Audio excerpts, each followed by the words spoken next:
What happens when one of Hollywood's biggest stars completely snaps on live television?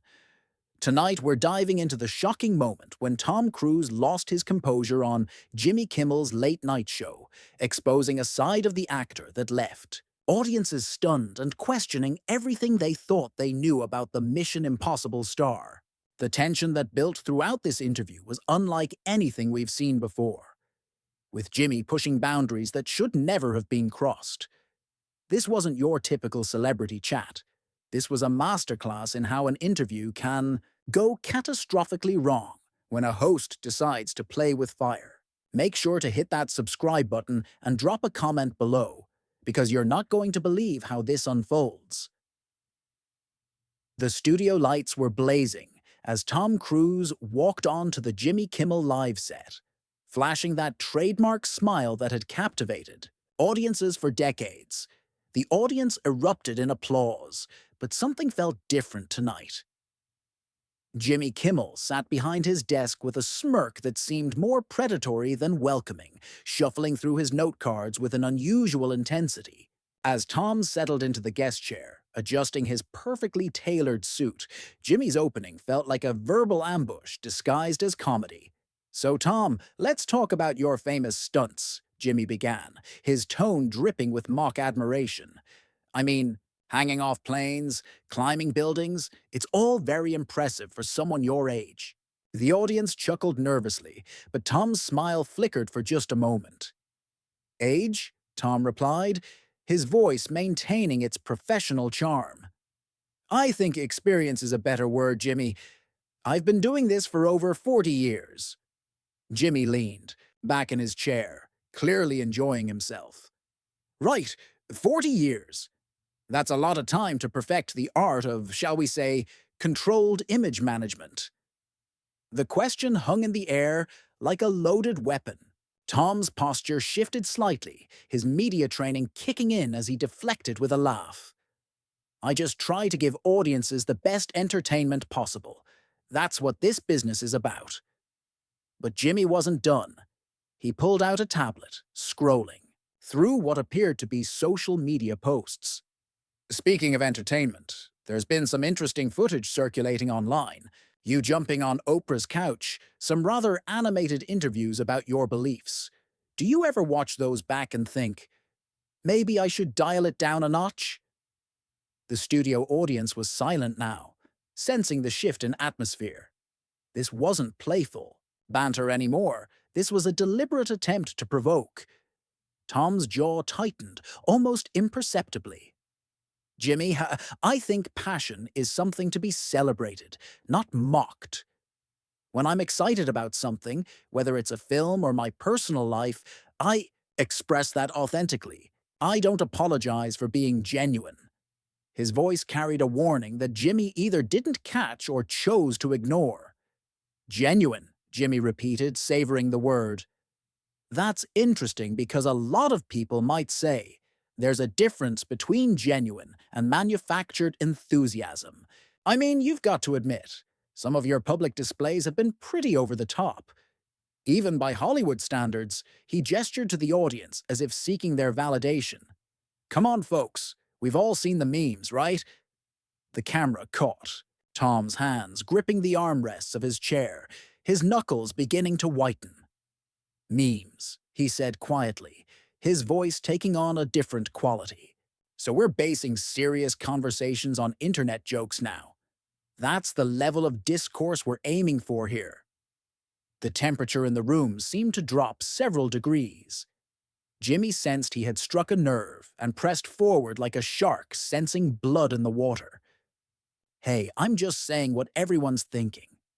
There's this perception that everything about Tom Cruise is carefully calculated, from your stunts to your relationships to your public appearances. People want to know, is there a real person under all that polish?" He spread his hands in mock innocence. "I'm just trying to get to the truth here." "The truth?" Tom's voice was getting sharper now, his famous composure beginning to crack. "The truth is, I've dedicated my entire career to entertaining people, to pushing boundaries, to giving everything I have to my craft.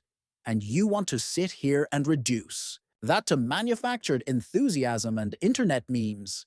His accent was becoming more pronounced, a sure sign that his emotional temperature was rising. Jimmy couldn't resist one more jab. But Tom, you've got to understand how it looks from the outside. The intensity, the way you talk about your beliefs, the way you seem to live your entire life in the public eye. It's almost like you're playing a character even when you're not, on camera. Are you ever just, normal? The word normal hit Tom like a physical blow. His entire body language changed in that instant, the carefully maintained facade finally beginning to crumble. The audience could feel the shift, the energy in the room becoming electric with tension. Jimmy had just crossed a line that couldn't be uncrossed. The word normal seemed to echo in the studio silence as Tom Cruise's face transformed completely. Gone was the practiced Hollywood smile, replaced by something raw and dangerous that few people had ever witnessed.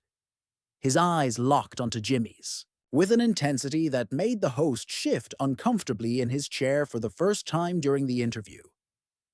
Normal, Tom repeated, his voice dropping to barely above a whisper, but somehow filling the entire studio.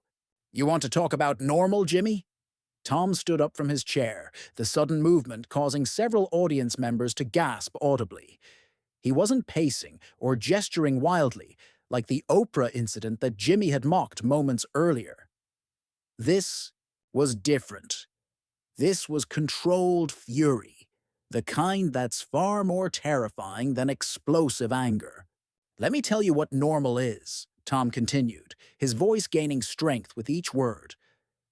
Normal is people sitting behind desks, making jokes about others who actually put themselves on the line. Normal is tearing people down instead of building them up. Normal is hiding behind comedy to mask your own insecurities and failures. Jimmy tried to regain control of the situation, laughing nervously and gesturing toward the audience. Whoa, Tom, I think you're taking this a little too seriously. We're just having some fun here, right, folks? But the audience wasn't laughing anymore.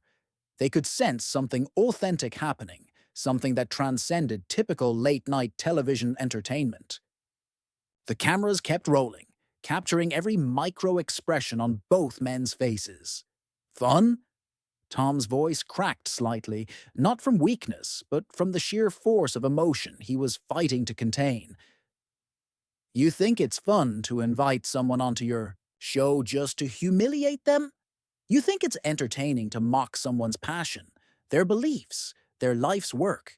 He took a step closer to Jimmy's desk, and the host instinctively leaned back.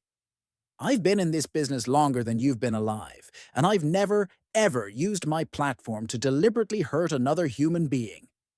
Jimmy's smug expression was wavering now, but his ego wouldn't let him back down completely.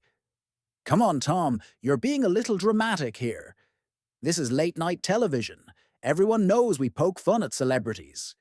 It's all in good fun, and honestly, if you can't handle a little ribbing, maybe you shouldn't be in the public eye. The words came out before he could stop them, and instantly Jimmy knew he had made a terrible mistake. Tom's entire demeanor changed again, becoming eerily calm in a way that was somehow more unsettling than his previous anger. If I can't handle it, he repeated slowly, as if tasting each word. Jimmy, I've handled things you couldn't even imagine. I've hung off the side of planes at 15,000 feet. I've done motorcycle stunts that could have killed me. I've put my body and my life on the line to entertain people, to give them something extraordinary. And you're sitting there telling me I can't handle your cheap shots and playground insults? The studio was so quiet you could hear the air conditioning humming. Jimmy's producers were frantically gesturing from off-camera, trying to signal for, a commercial break, but Jimmy was frozen, mesmerized by the intensity of Tom's transformation. You want to know what I can't handle? Tom continued, his voice building like a storm gathering strength. I can't handle watching someone use their position to be cruel. I can't handle watching someone mistake meanness for humor. I can't handle sitting here while you try to make yourself feel bigger by making me feel smaller. Jimmy finally found his voice, but it came out shakier than he intended. Look, Tom, I think maybe we should take a step back here. I didn't mean to offend you, I was just doing my job. But even as he said it, everyone in the room knew it was a weak excuse. This wasn't about doing a job. This was about a host who had let his power go to his head and picked the wrong target. Your job, Tom laughed, but there was no humor in it. Your job is to entertain people, to make them feel good, to give them a break from their everyday struggles. Your job is not to tear down people who've dedicated their lives to bringing joy to others. Your job is not to reduce someone's entire career to a punchline. He gestured toward the audience, many of whom were nodding in agreement. Look at these people, Jimmy. They came here to be entertained, not to watch you bully someone. The host tried one more desperate attempt to regain control, forcing a laugh that sounded hollow in the tense atmosphere. Bully? Tom, come on, that's a pretty strong word. We're just two guys having a conversation here. Maybe you're being a little too sensitive about this whole thing. But the words felt wrong, even as they left his mouth, and the audience's reaction confirmed it. Several people were shaking their heads, and someone in the back actually called out, "Leave him alone!" Tom heard the voice from the audience, and something in his expression softened slightly, not toward Jimmy, but toward the people, who had come to support the show. You hear that, Jimmy? Even your own audience can see what you're doing. They came here tonight expecting entertainment, maybe some laughs, definitely some fun. Instead, they're watching you try to destroy someone for your own amusement.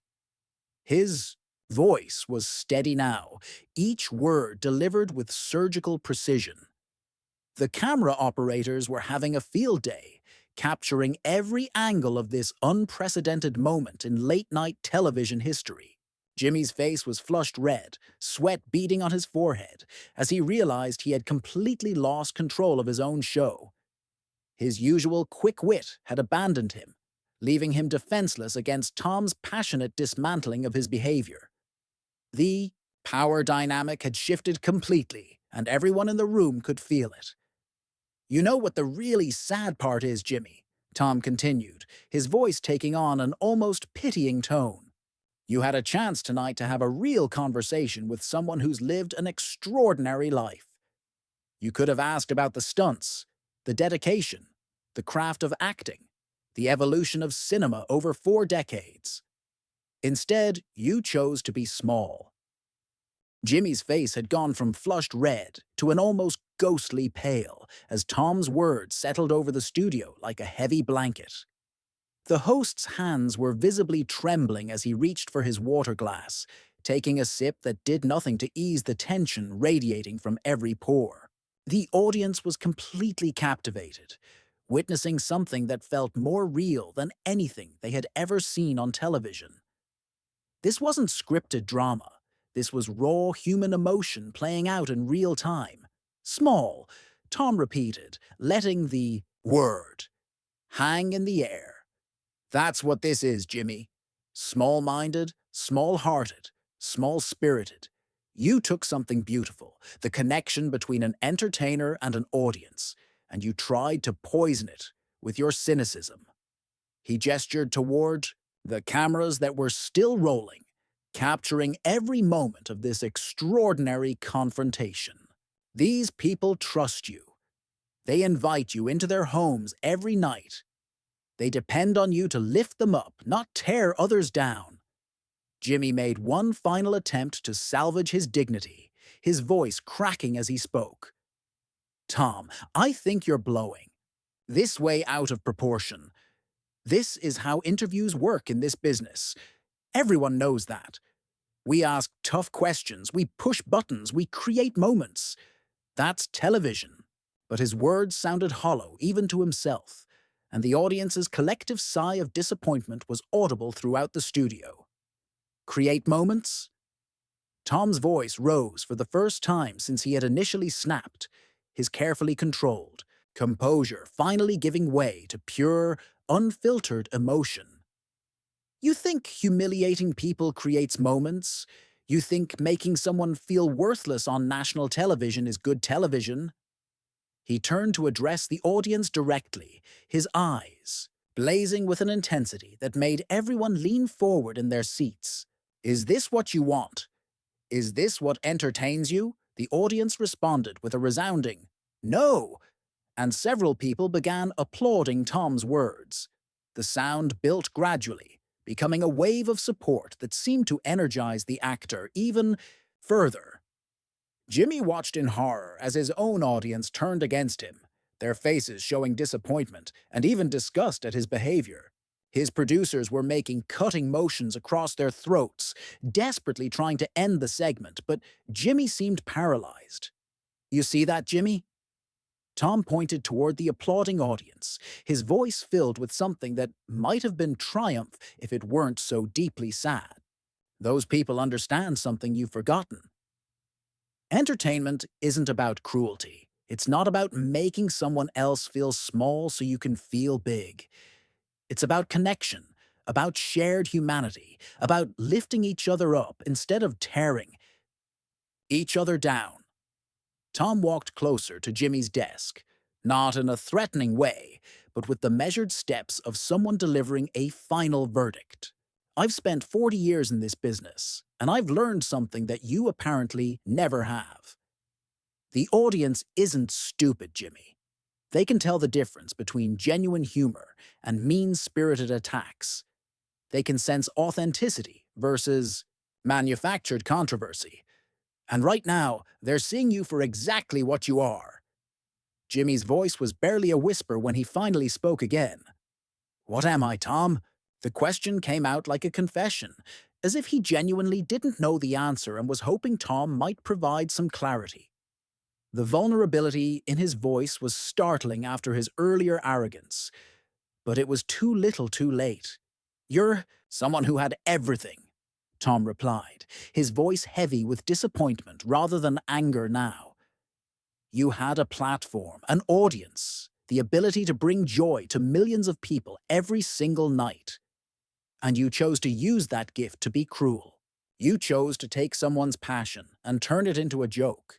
You chose to mock instead of celebrate, to diminish instead of elevate. The studio was completely silent except for the hum of the cameras and the barely audible whispers of the stunned audience members. Jimmy sat behind his desk, looking smaller than anyone had ever seen him, his usual confidence completely shattered.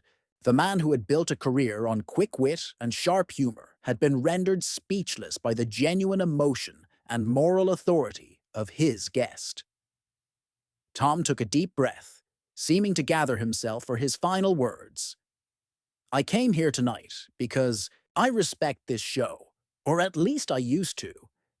I came here because I believed in the power of television to bring people together, to create shared moments of joy and laughter. I came here because I thought we could have a real conversation about the things I'm passionate about. His voice was getting stronger again, filled with the conviction that had made him one of the most compelling screen presence of his generation. Instead, I found someone who thinks entertainment means humiliation. Someone who believes that tearing others down is the same thing as building himself up. Someone who has confused cynicism with intelligence and cruelty with comedy. Tom looked directly into the main camera, speaking not just to Jimmy but to everyone watching at home. But you know what the beautiful thing is? This audience, these incredible people, they know better. They can see the difference. Jimmy made one last desperate attempt to regain some semblance of control. Tom, I think maybe we should wrap this up.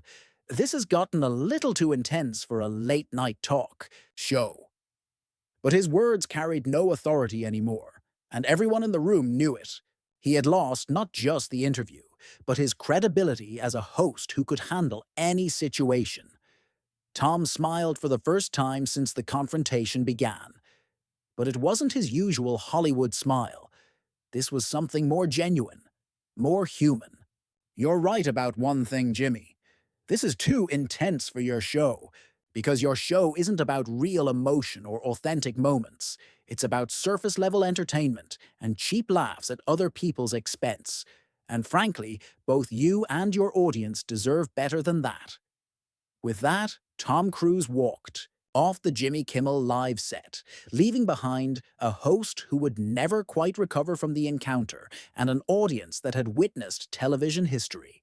The cameras kept rolling as Jimmy sat in stunned silence, the full weight of what had just happened settling over the studio like a storm cloud. If you enjoyed this breakdown of one of the most shocking moments in late-night television history, make sure to hit that subscribe button and let me know in the comments. What do you think Jimmy Kimmel should have done differently to avoid this complete disaster?